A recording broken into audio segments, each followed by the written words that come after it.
Okay, Parsha's Vayakhel. So the Torah says, at page 516, it says, Vayakhel Moshe es kol adas b'nei Yisrael. Moshe gathers all the people. Vayomer aleim eila advorim asher tziva Hashem la'asos osam. This is what Hashem has commanded to do. Now, Rashi says this is the day after Yom Kippur. And he came down from the mountain. And then he says, this is what Hashem has commanded to do. Sheishes yamim te'asa melacha, 6 days your labor shall be done. Uvayom hashvi yelchem kodesh Shabbos Shabboson la'Hashem. It's the Shabbos, kol osav o melacha yumas. Anybody who does melacha on Shabbos, anybody who does labor on Shabbos should be put to death. Lo sevaru eish b'chol moshe osechem b'yom HaShabbos. And do not kindle a fire in your dwellings on Shabbos. So the first thing you have over here is you have Moshe Rabbeinu is about to give up until now we spoke about what would be required. Hashem told Moshe what's going to be required for the building of the Mishkan. Now is going to be command for Moshe Rabbeinu to command the people to get the stuff for the Mishkan. So right before Moshe Rabbeinu gives the command for the Mishkan, the first thing he does is he reinforces Shabbos again. Once again, he says don't do Malacha on Shabbos. Page 516. And the reason he does that is to teach us that Shabbos does not override even the building of the Mishkan. As lofty a pursuit as building the Mishkan is, Shabbos does not override it. That's why the Torah emphasizes it, number one. Number two, count the words from the first pasuk, Vayakhel, until B'yom HaShabbos. Count the words, gentlemen. Count the words.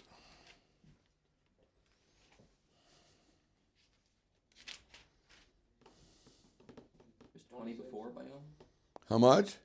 26. From 26, from Vayakhel until 5 lines later. I think it's 40. Okay, very good. That means there are 39 words until before he says, including Bayom, until you get to HaShabbos.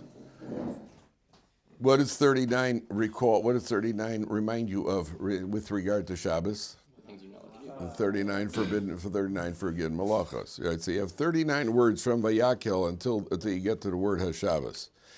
So you have over here again a reminder. of Shabbos. That begs a question: why?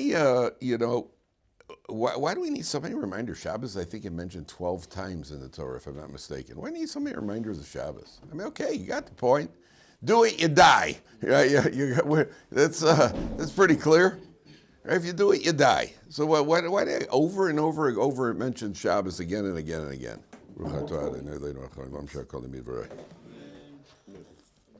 So one of the ideas is, do you know that there's if let's say you have bacon in your house, is there an obligation to get the bacon out of your house?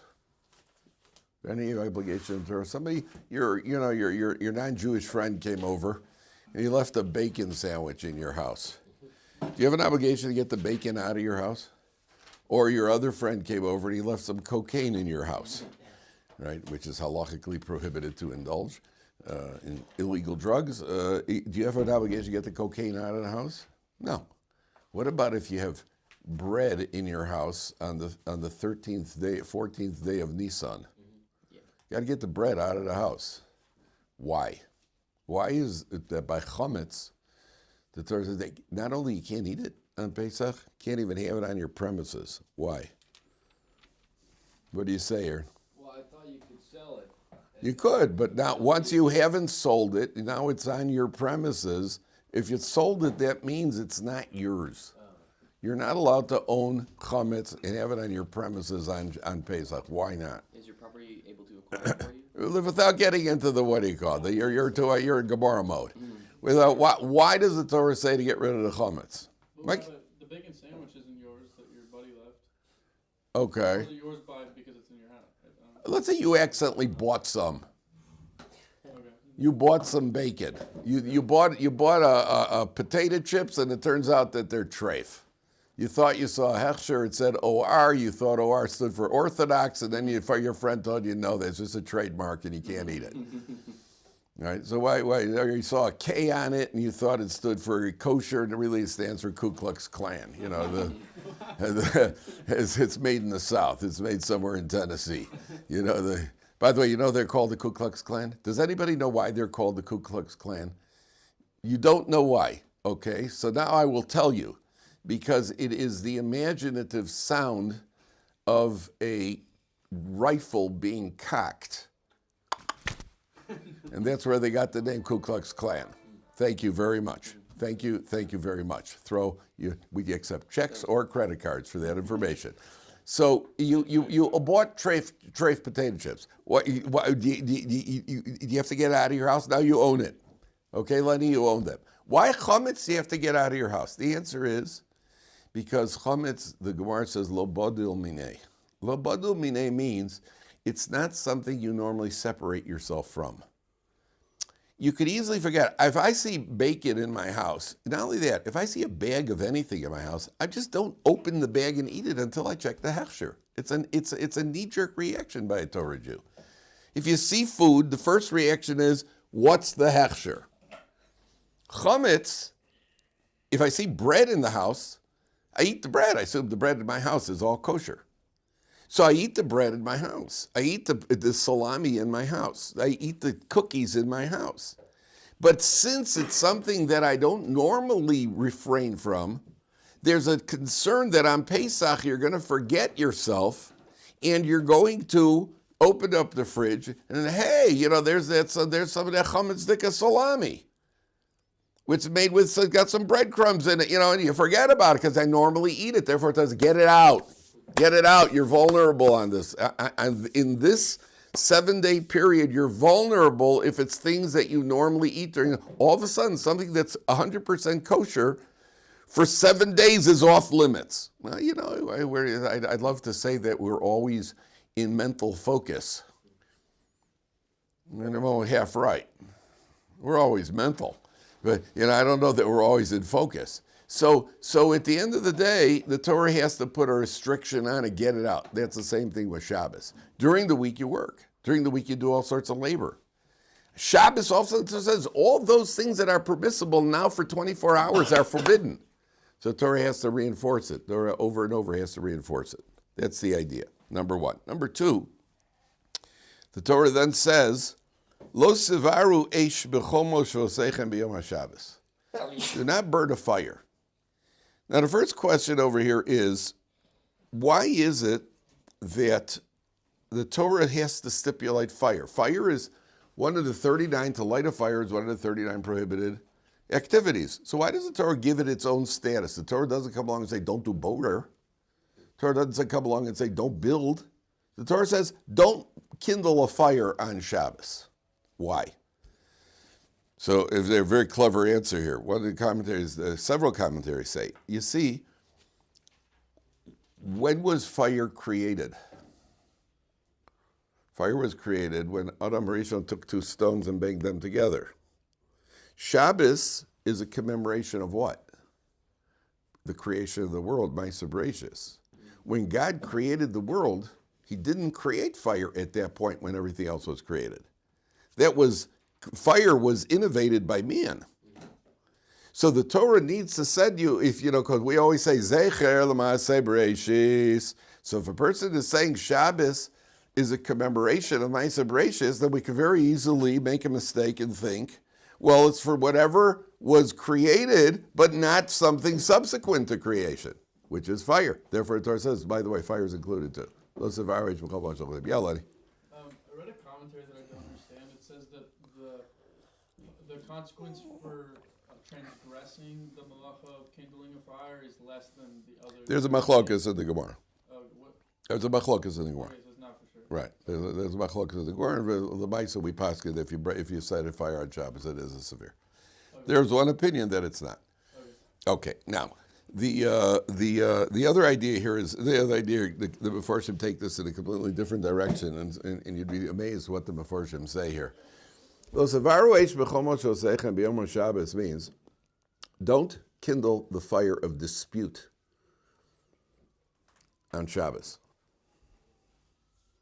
Dispute is like a fire. Whenever there's a machlokas,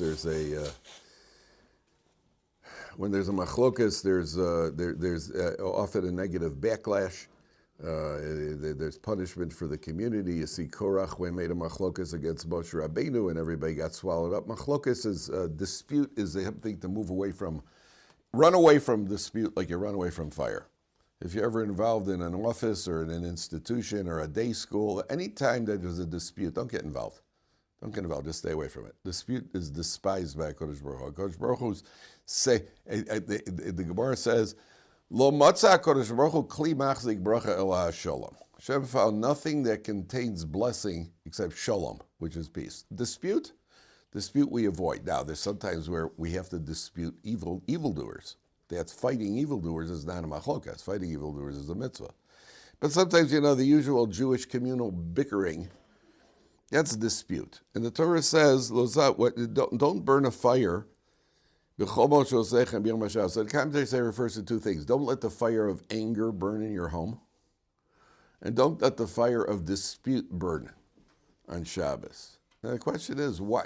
And during the rest of the week, it's okay? During the rest of the week, it's okay? No. So why does the Torah specifically specify Shabbos to avoid these things? No. Maybe it sets you up for the rest of the week. It does have an influence on the rest of the week. Shabbos does have an influence. That's very good. It does have an influence on the rest of the week. But the Torah specifies Shabbos. You know what the Proficient say? Shabbos, you're around people. During the week, you work and you're not as social. And when you're socializing, there are two things that can happen. Number one, you're with your family more. And Jeremy, when you're with your family, what can happen? You can get angry, right? Because when you're at home with your kids, so then all the things that you don't see them doing during the week, which would tick you off, because by the time you get home, they're asleep. On Shabbos, they're wasting so much, fighting, bickering, and you could easily go off on Shabbos. Plus, there's a special Yetzer Hara, because we're supposed to be relaxed. Anytime we're supposed to be a certain mood, there's a Yetzer Hara to be in a different mood. You will often hear the funniest joke of the year. You're probably going to hear it on Tisha B'Av. Because you're going to get the giggles on Tisha B'Av. When you're supposed to be sad, that's when you get the giggles. And on Shabbos, when we're supposed to be relaxed and happy, you get depressed. That's a Yetzer Hara. That's a special Yetzer Hara to try to pull us in the other direction. But number one, there's the same thing when it comes to dispute. You got a lot of people, everybody's in shul, and then you can start talking about, well, I don't think the rabbi's doing a good job. Well, I think he, and then you can have all the communal issues are there to be solved on Shabbos. Therefore, the Torah says, Lo savarish b'chol mom shosech, and it's very true.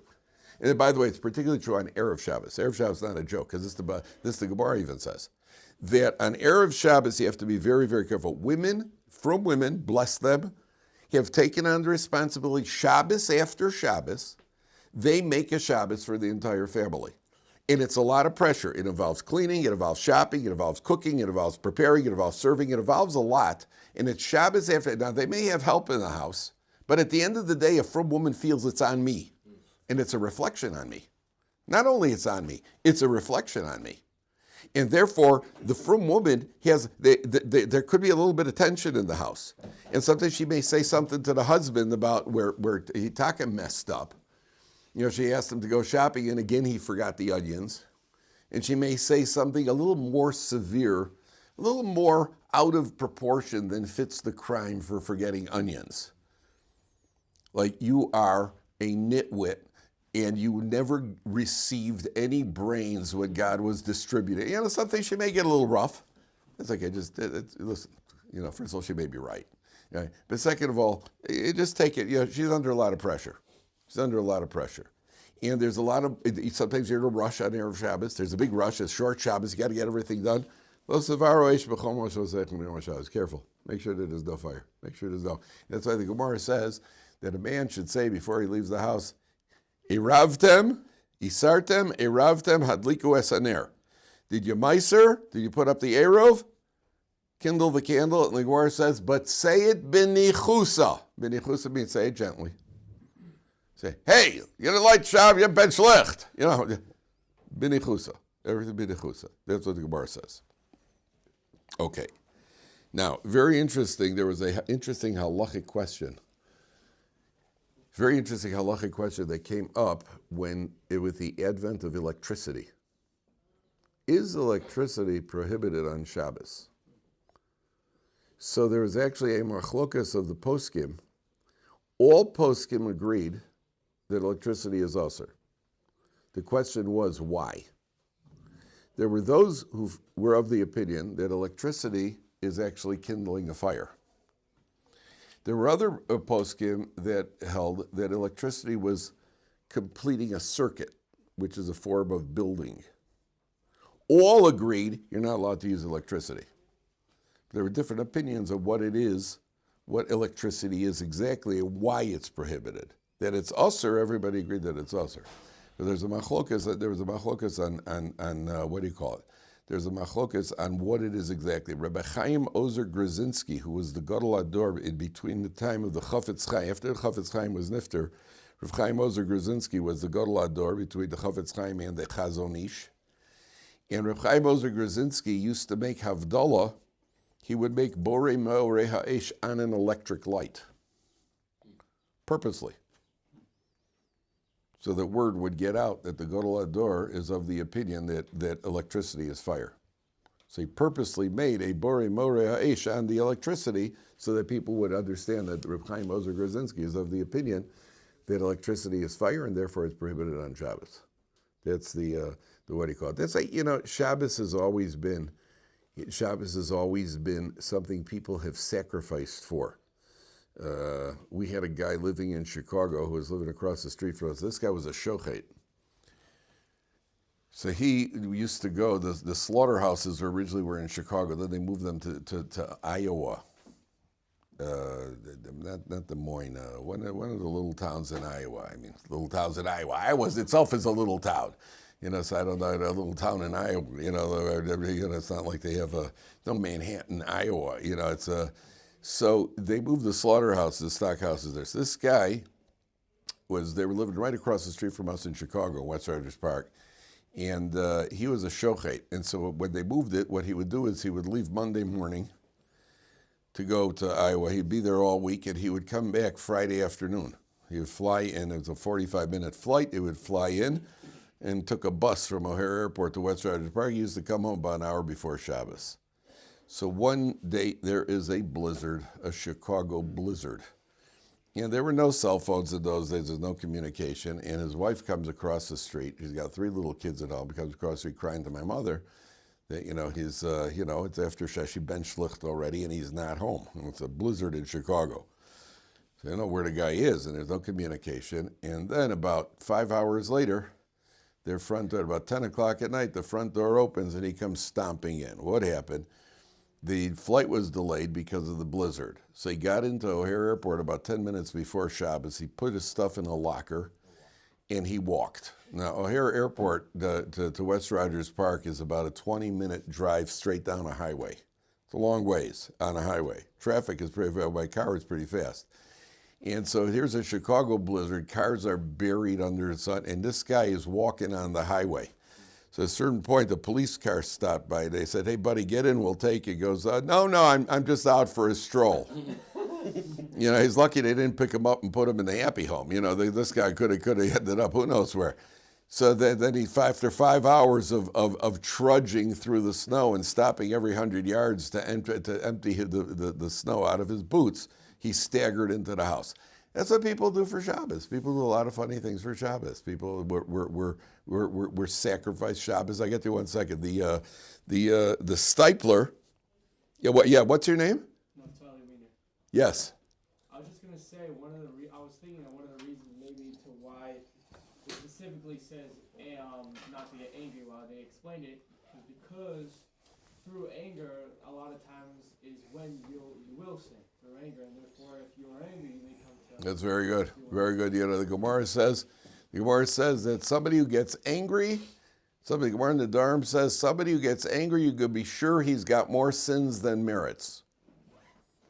And one of the ideas of the Gemara is when a person gets angry, you stop caring about a lot of different things. And when you get angry, sometimes you'll do just about anything. And therefore, a person gets angry. You get angry.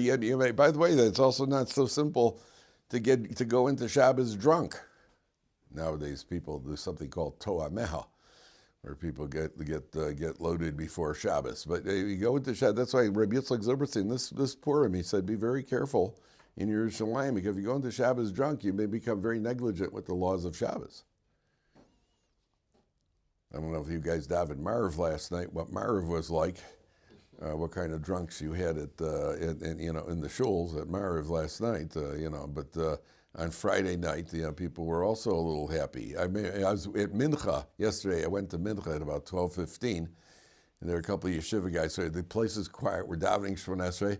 All of a sudden, I hear these two yeshiva guys come in, and one goes, "You're davening Mincha." I start singing in the shul, which lent to the kavanah of the Shemon Esrei.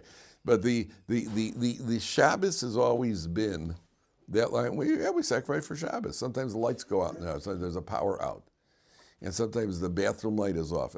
Shabbos is non-negotiable. We had the Stipler was in the army. At one point, he was in the Polish army. And they told him that he has to take target practice. And Stipler wasn't going to take target practice on Shabbos. So the way the story goes is the commander came. He said to him, he said, pick up the rifle and shoot Kanievsky. He said, I'm not going to shoot. It's Shabbos. So he said, somebody said there were some Jewish guys. They said, you better shoot. It's life-threatening. Pikuach nefesh. If your life's at stake, you're allowed to do it. So the Stipler said, it's not pikuach nefesh. So he stormed off and came back with a major. The major said, Kanievsky, pick up the rifle and shoot. And he said, I'm not going to shoot. So he clapped a gun to his head, and he said, if you don't shoot, I'm going to blow your brains out. So he said, okay, now it's pikuach nefesh. Then he had a serious halachic question, because now he's got one of two options. He was a lefty. The Stipler was like, he could either shoot with his left hand and hit the target right away, or he could shoot with his right hand, which is drabanan, because it's with the shinui, but it may require more shooting until he hits the target. So he wasn't sure which, under the circumstances, is a better way to desecrate Shabbos. He's going to have to desecrate Shabbos. Now, what should he do? Should he do it with his left hand, which would be the normal way, but it'll reduce the amount of times he shoots, or he do it with his right hand? So he decided to do it with his right hand, and lo and behold, he hit the bullseye in the first shot. So at that point, they had a lot of respect for him, and they released him of his Shabbos, any Shabbos duties. Not only that, they started consulting with him because they saw he was a holy man, and they started, because they had a lot of respect for him in the army. Then, now listen to this. This I never heard. I just saw this recently. He was a very old man, the Stipler. He could barely walk. He didn't leave his house much, and he was on his way to shul. And he was walking on the street, and he was walking on the sidewalk, and there was a very narrow space between, there was a car on one side and a tree on the other side. And as he hit that space, he stumbled, started falling forward. What was his instinctive reaction?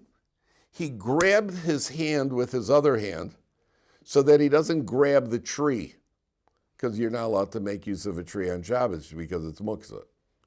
So he grabbed his hand so he doesn't grab the tree or grab the car and then move it, which would be muktzah.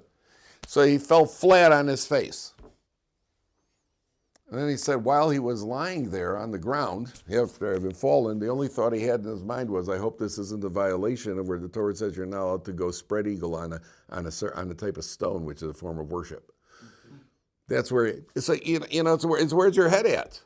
Where is your head at? If it's important to you, it's important to you. So a guy came once to the Brisker Rav. Oh, you gotta like this. He said to the Brisker Rav, he said, I understand that thing. Why you wear tefillin? Why does the Torah say, the Gemara say you wear tchelis on the tzitzis? The Gemara does not say because you want to become a citizen of tzvas. That's not what the Gemara says. Why do you wear tchelis on your tzitzis? Tchelis reminds you of the sea reminds you of the heavens, and the heavens remind you of God's throne. So by wearing the tchelis on your tzitzis, it creates a certain awareness of God's throne. So this skeptic once came to the Brisker Rav, and he said, listen, what's with that tefillin? I put on, if I wear tchelis is not going to remind me of God's throne. So the Brisker Rav said to the guy, can I ask you a question? The Gemara says you're not allowed to look at a woman's clothing even if it's hanging on a wall, because it's going to remind you of that woman, and then you may have illicit thoughts, inappropriate thoughts. He said, does that bother you when you see a woman's clothing? He goes, oh yeah. He goes, all right, that's the indication, because that's where your head is. If your head would be a little bit purer and a little bit cleaner, so then seeing tzitzis might remind you of God's throne. So it's all where your head is at. It's all where a person's head is at. So if a person's head is on Shabbos, on the halachas, I saw a father, this is a guy, a good friend of mine, is a guy who is genuinely what I call a God-fearing Jew.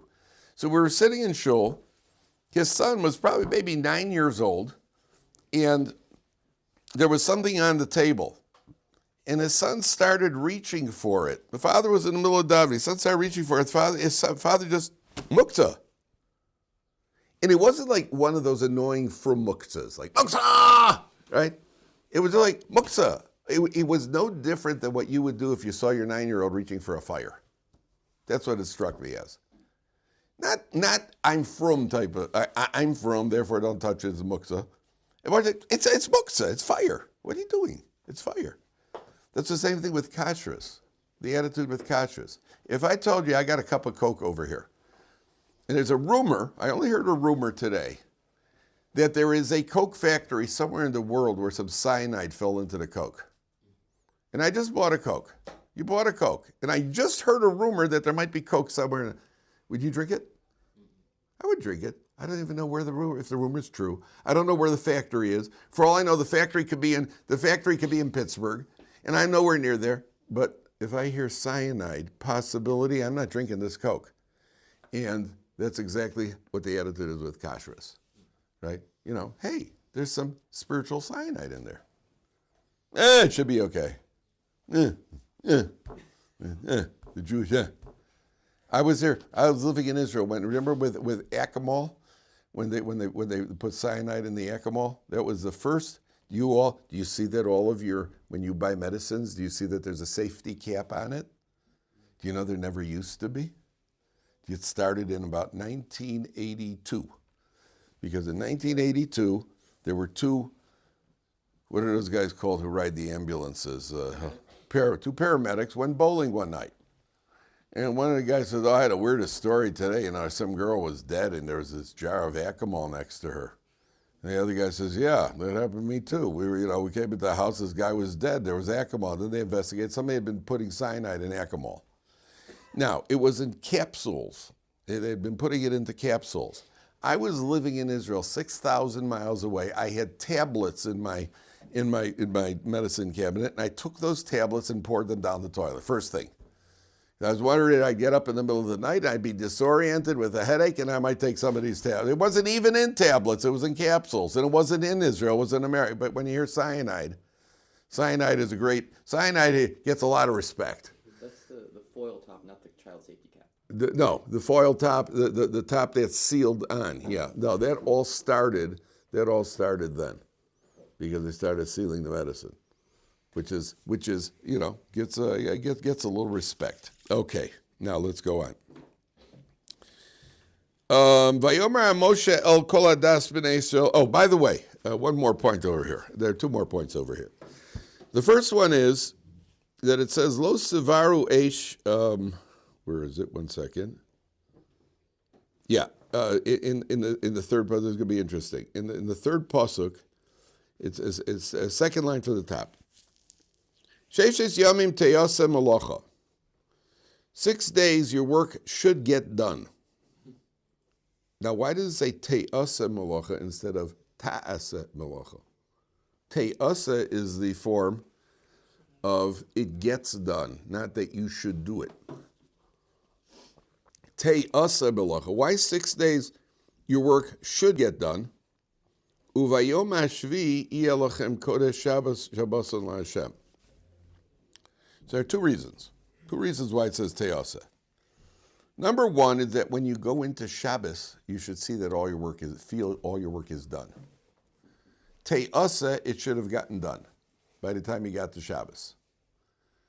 And therefore your attitude on Shabbos, there's nothing I can do about it anyway. That's why a lot of people who work A lot of people who work say they can't, what do you call it? They couldn't imagine, people who have taken on Shabbos can't imagine how they ever got through without Shabbos.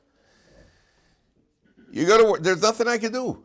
For 24, it's not like you're on call, but when you're on call, you can get called anytime, just in case they could call you.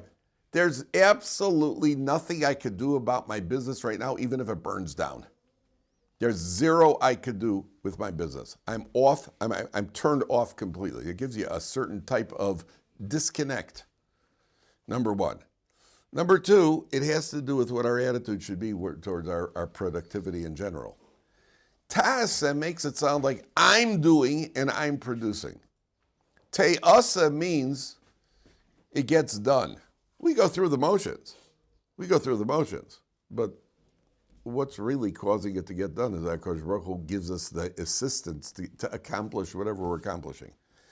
So, number one, there's the attitude. Number two, it says, Uvayom hashvi yeh lachem kodesh. Now, the word lachem, take a look at that word lachem for a second. How much is a lamed? Third line, third word for the end of the line. How much is a lamed? 30. How much is a chaf? 20. How much are we up to? 50. How much? 50. 50. They're on a roll. Mem is how much? 40. How much are we up to? 90. 90, which is the same numerical value as hapeh. Hapeh means the mouth. And the Gemara says your speech on Shabbos should not be like your speech during the rest of the week. Daber davar, it says in the Pasuk in Yeshaya, it says, V'daber davar, your speaking on Shabbos should be different than your speaking during the week. There's actually a Yerushalmi that says, Rabbi Shimon bar, you're not going to believe this. You're not going to believe this. It says, Rabbi Shimon bar Yochai, remember Bar Yochai was in the cave for 12 years, the holy Rabbi Shimon bar Yochai, Lag ba'omer bar Yochai. Rabbi Shimon bar Yochai's mother was doing a lot of talking on Shabbos. And he said, Mom, it's Shabbos. Rest your voice. It's Shabbos. Too much talking on Shabbos. So it says a person on Shabbos their speech should not be like the rest of the week. And not only that, why? Why should your speech not be? Why should we rest our voice on Shabbos? Very interesting. Very interesting. Where would the concept come from? It's one thing not to talk about business that we know. You're not supposed to talk about business. You'll talk about prices. I'm not talking about Lashon Hara and other things which you should never speak. You don't talk about business. You don't talk about prices. You don't talk about your plans. There are limitations on what you speak on Shabbos. But why is it that there should even be a limit on how much one speaks on Shabbos? Why should there be a limit? Well, what does it say in creation? Look back at Brooke of Bereshis. Vayom hashvi, on the seventh day, Shavas, God rested, vayinofash. On the seventh day, God rested. What did he rest from? Creating, so to speak. Again, for God, it's all what's the word? Metaphorical. But he rested from God. How did God create? Speaking. By speaking. So he rested. That means God rested from speaking on Shabbos. So he should rest from speaking on Shabbos. Having said that, gentlemen, if you enjoy schmoozing, and that's your oneg Shabbos, then you're allowed to schmooze on Shabbos. And that is a standard Jewish activity. Jews are not so much into what's it called? Mountain free climb. What's the guys who climb mountains? The free, what's it called? Free scale mountain climbing. Yeah. Jews. What's it called? When they climb mountains without any ropes. Being dumb. Yeah, that sort of thing. Yeah. Well, Jews. That's not a big activity among Jews, but schmoozing is. And if you enjoy sitting around with your family, schmoozing, and a little bit, that's perfectly acceptable on Shabbos because that's part of the relaxation, that's part of the enjoyment. It should have some content, there should be some Torah content, there should be a discussion, that sort of thing. But don't turn it into a classroom. It should be relaxed, it should be pleasant, and there should be a lot of snacks. Yeah, please. Yeah, so just on that topic, is there some kind of limitation in Talmud Torah that one should have on Shabbos? Like, is this... Good question. There's actually a Gemara that says Friday night, one of the Amoraim saw a couple after davening. He saw two of the scholars were standing outside. having a Torah discussion, and he said, "Hey, come on, guys, go home. You're voiding the Shabbos delights. Now's not the time to talk Torah. Now's the time to go home and delight in Shabbos." Having said that, Shabbos, one should learn Torah. Some people, that's their delight. Some people, they can't wait. So somebody who works during the week should make an extra effort to learn on Shabbos, because that's his learning time. Somebody who's learning in Kollel, so he may not have time as much time on Shabbos, gets to spend time with his family because he never sees them during the week. Somebody who's a working person should spend Shabbos making an effort to do some learning and connect on Shabbos. On the other hand, you also have to have 3 meals on Shabbos. And you have to enjoy it. You have to have Oneg Shabbos. So it depends, a lot depends on each person. Learning at the expense of your wife or kids is not expectable. And your wife would like you to sit at the table a little longer. Your kids would like to spend some time with daddy. That is the way it's supposed to be. Again, a lot of it is trial and error. A lot of there are no hard and fast rules here. But the underlying rule is Shabbos should be relaxing, and your kids should look forward to the Shabbos table. And one of the mistakes Balei Tshuvas make, many people make it, but I've seen this particularly with Balei Tshuvas because often they did not grow up in a Shabbos environment at home. They're too heavy at the Shabbos table. They turn the Shabbos table into a classroom. Each kid has to say Dvar Torah, and each kid has to be tested on when he learned in school.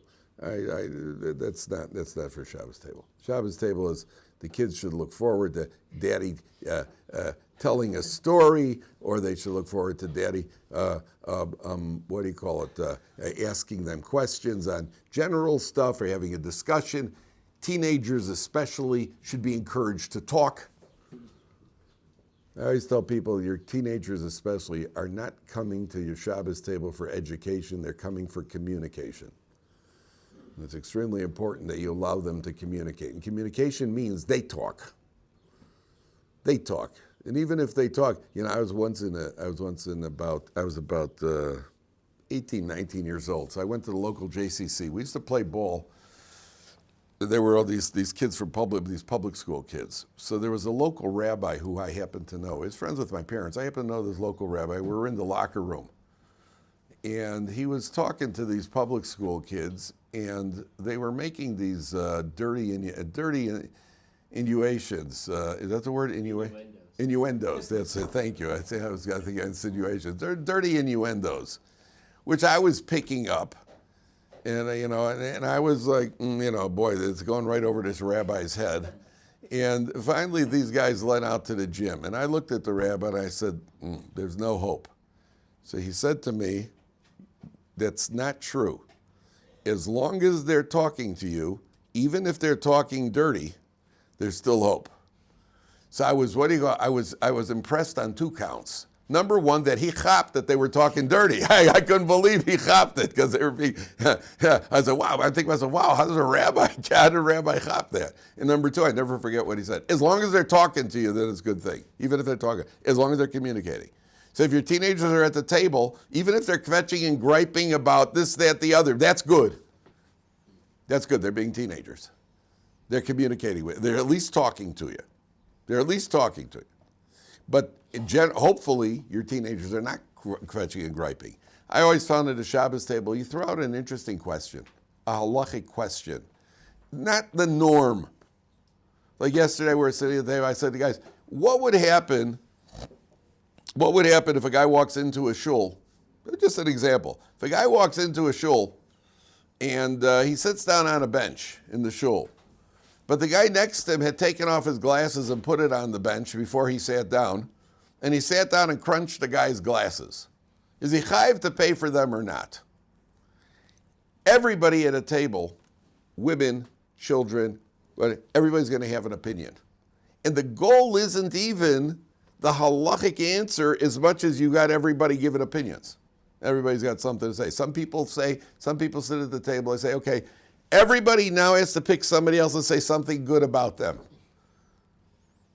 You go, okay, I'll go first. Mommy made good challah. Daddy gave us money this week. Chaim made his bed nicely. Shiffy didn't insult anyone in the family again this week. At least you go around the table, say something nice about people. Right? Whatever you do, it should be a pleasant environment. That's a lo sevaru eish b'chol moshe zeichem. And sometimes people ruin their family because they ruin Shabbos. They just ruin the Shabbos table. That Shabbos table should be something that, by the way, I have a paper for anybody who's interested. I have a paper, How to Run a Shabbos Table. I have a booklet that's available, How to Run a Shabbos Table, which costs $14 $14 on PayPal.